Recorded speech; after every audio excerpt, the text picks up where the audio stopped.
একটা কামারকে আল্লাহ তাআলা এত বড় জান্নাত দান করলো, কি এমন আমল করতো সে কামার?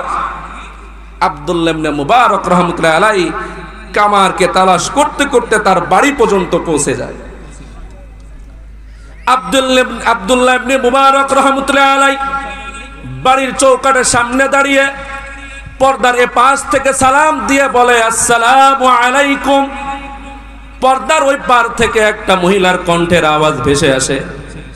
উত্তর দিয়ে বলে, কে আপনি? কাকে চান?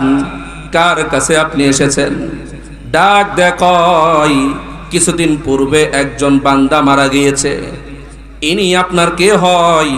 মহিলা ডাক দেয়া বলে, সে আমার স্বামী।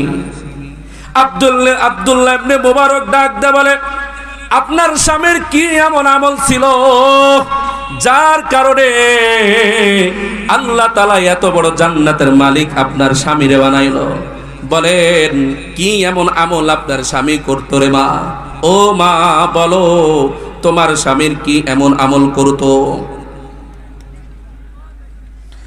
আব্দুল্লাহ ইবনে মুবারক রাহমাতুল্লাহি বলার সঙ্গে সঙ্গে পর্দার ওই পাশ থেকে আল্লাহর বান্দি ডাক দেয়া কয়, আমার স্বামীর এমন কোনো আমল ছিল না, তবে একটা কাজের মধ্যে আমার স্বামীর বড় পাবন্দওয়ালা ছিল।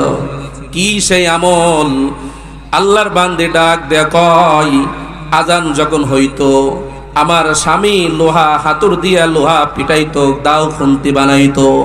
মসজিদ থেকে যখন আল্লাহ তাআলার ডাক চলে আসতো আজান, আমার স্বামী তার হাতুড়ি দিয়া লোহা পিটাইতে পারতো না,